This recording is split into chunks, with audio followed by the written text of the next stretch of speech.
Hello എല്ലാവർക്കും നമസ്കാരം. അപ്പോൾ ക്രിസ്മസ് വരികയല്ലേ. അപ്പോൾ ഈ ക്രിസ്മസിന് നമുക്ക് നല്ല റമ്മിൽ സോക്ക് ചെയ്ത പ്ലം കേക്ക് ഉണ്ടാക്കിയാലോ.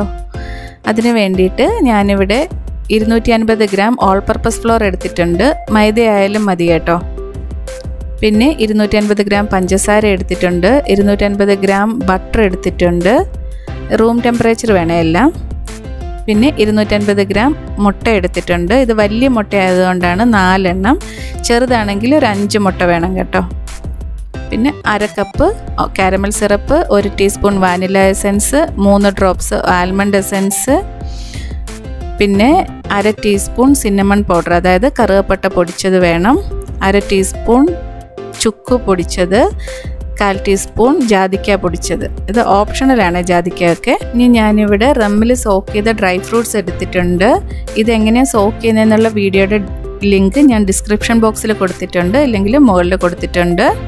ഇത് 200 മുതൽ 450 ഗ്രാം വരെ നമ്മുടെ ഇഷ്ടത്തിന് എടുക്കാം. ഇനി 2 ടേബിൾ സ്പൂൺ ഓറഞ്ച് മർമലേഡ് എടുത്തിട്ടുണ്ട് ഞാനിവിടെ. എനിക്ക് ഓറഞ്ച് പീൽ കിട്ടാത്തത് കൊണ്ടാണ് ഞാൻ എടുത്തിരിക്കുന്നത്. ഓറഞ്ച് പീൽ നിങ്ങൾക്കുണ്ടെങ്കിൽ അത് യൂസ് ചെയ്താലും മതി. ഇനി 1 ടീസ്പൂൺ ബേക്കിംഗ് പൗഡർ വേണം. 50 ഗ്രാം കാഷ്യൂ നട്ട്സ് ചെറിയ പീസായിട്ട് കട്ട് ചെയ്തത് വേണം. ഇനി ഞാൻ ഗ്ലേസ്ഡ് ചെറി 2 ടേബിൾ സ്പൂണും ടൂട്ടി ഫ്രൂട്ടി 3 ടേബിൾ സ്പൂണും എടുത്തിട്ടുണ്ട്. ഇതൊരു ഭംഗിക്ക് വേണ്ടി ചേർക്കുന്നതേ ഉള്ളൂ കേട്ടോ, ഇത് ഓപ്ഷണലാണ്. ഇനി ഒരു നുള്ള് ഉപ്പും വേണം.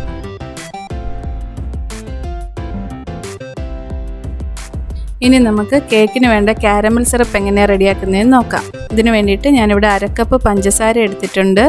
1/2 കപ്പ് നല്ല തിളച്ച വെള്ളം എടുത്തിട്ടുണ്ട്. ഇനി ഒരു ചൂട് കട്ടിയുള്ള പാത്രം അടുപ്പിൽ വെച്ചിട്ട് ഈ പഞ്ചസാരയിൽ ഒരു 2-3 ടേബിൾ സ്പൂൺ വെള്ളം ഒഴിച്ചിട്ട് ഒന്ന് കറക്കി ചെറിയ തീയിൽ വെക്കുക. സ്പൂൺ ഉപയോഗിക്കേണ്ട കേട്ടോ, ജസ്റ്റ് നമ്മൾ പാത്രം ഇതുപോലെ ഒന്ന് ചുറ്റിച്ചു കൊടുത്താൽ മതി. 5 മിനിറ്റ് കഴിഞ്ഞപ്പോൾ ഇതുപോലെ ആയിട്ടുണ്ട്, വെള്ളമൊക്കെ പറ്റിയത് മാതിരി. ഇനി ഇത് ബ്രൗൺ കളറാകാൻ തുടങ്ങും. ഇത് ഹൈ ഫ്ലെയിമിൽ വെക്കേണ്ട കേട്ടോ, ഇത് കരിഞ്ഞു പോകാൻ ചാൻസ് ഉണ്ട്. ലോ ഫ്ലെയിമിൽ വെച്ച് വേണം ഇത് റെഡിയാക്കാനായിട്ട്.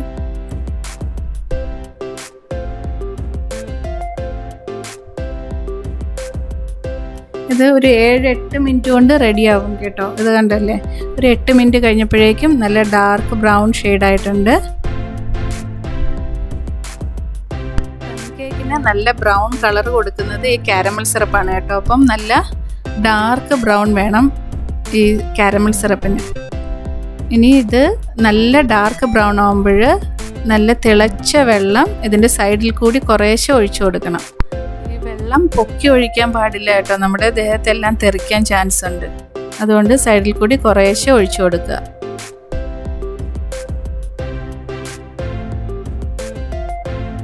ഇത് ഒഴിച്ചതിന് ശേഷം ഇത് ഒന്നുകൂടി ഒന്ന് തിളപ്പിച്ചിട്ട് സ്റ്റൗ ഓഫ് ചെയ്യുക. ഓഫ് ചെയ്തിട്ട് ഇത് തണുക്കാൻ വയ്ക്കുക. ഇത് റൂം ടെമ്പറേച്ചർ ആയതിനു ശേഷം മാത്രമേ കേക്കിൽ യൂസ് ചെയ്യാൻ പാടുള്ളൂ കേട്ടോ. ഇനി ഒരു വലിയ ബൗൾ എടുത്തിട്ട് നമ്മൾ എടുത്തു വച്ചിരിക്കുന്ന ഡ്രൈ ഇൻഗ്രീഡിയൻസ് എല്ലാം ഒരു 3 പ്രാവശ്യമെങ്കിലും നന്നായിട്ട് അരിക്കണം. എന്നാലേ ഇതെല്ലാം കൂടി നന്നായിട്ട് മിക്സ് ആവുള്ളൂ. അതായത് all purpose floor, baking powder, spice powder, ഉപ്പ്, ഇതൊരു 3 പ്രാവശ്യം അരിച്ചു വയ്ക്കുക.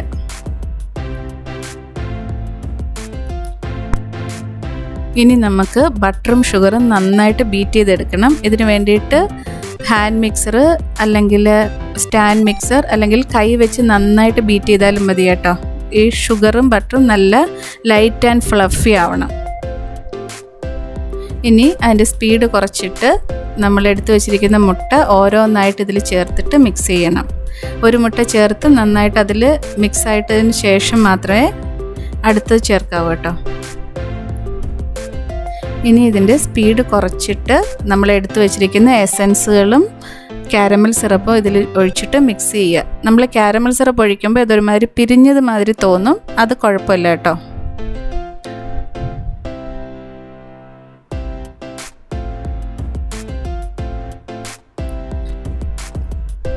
ഇനി ഇതിലേക്ക് നമ്മൾ എടുത്തു വച്ചിരിക്കുന്ന ഓറഞ്ച് മർമലേഡ് ചേർത്തിട്ട് മിക്സ് ചെയ്യാം. ഇപ്പം ഓറഞ്ച് പീല യൂസ് ചെയ്തെങ്കിൽ ഡ്രൈ ഫ്രൂട്ട്സിൻ്റെ കൂടെ നമുക്ക് മിക്സ് ചെയ്യാം.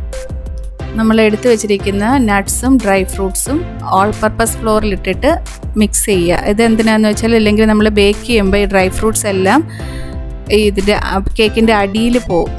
അത് വരാതിരിക്കാൻ വേണ്ടിയിട്ടാണ് ഈ ഓൾ പർപ്പസ് ഫ്ലോറിൽ മിക്സ് ചെയ്യുന്നത്.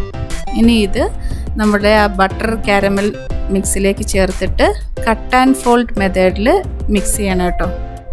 ഇതുപോലെ ഒരു കട്ട് ചെയ്തിട്ട് ഫോൾഡ് ചെയ്യുക. അധികം സ്പീഡിൽ മിക്സ് ചെയ്യാൻ പാടില്ല. ഇനി ഗ്രീസ് ചെയ്ത് വെച്ചിരിക്കുന്ന ഒരു കേക്ക് ടിന്നിലേക്ക് ബട്ടർ പേപ്പർ ഇടുക. ബട്ടർ പേപ്പർ ഇല്ലെങ്കിൽ കുറച്ച് മൈദ അതിൻ്റെ അടിയിൽ സ്പ്രിങ്കിൾ ചെയ്ത് കൊടുത്താലും മതി. ഇനി നമ്മൾ റെഡിയാക്കി വെച്ചിരിക്കുന്ന ബാറ്റർ ഇതിലേക്ക് ഒഴിക്കുക. ബാറ്റർ ഒഴിച്ചിട്ട് ഇതിൻ്റെ മുകൾ വശം ഒരു സ്പൂണ് അല്ലെങ്കിൽ സ്പാറ്റില വെച്ചിട്ട് ലെവൽ ചെയ്ത് കൊടുക്കണം കേട്ടോ. ഇതൊരു 1.5 കിലോ കേക്കിൻ്റെ ബാറ്റർ ഉണ്ട്.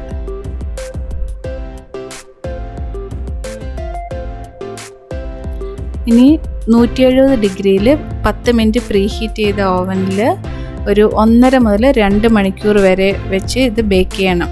മറ്റ് കേക്കുകളെ പോലെയല്ല, ഇത് കുറച്ച് ടൈം എടുക്കും കേട്ടോ ബേക്ക് ആവാനായിട്ട്.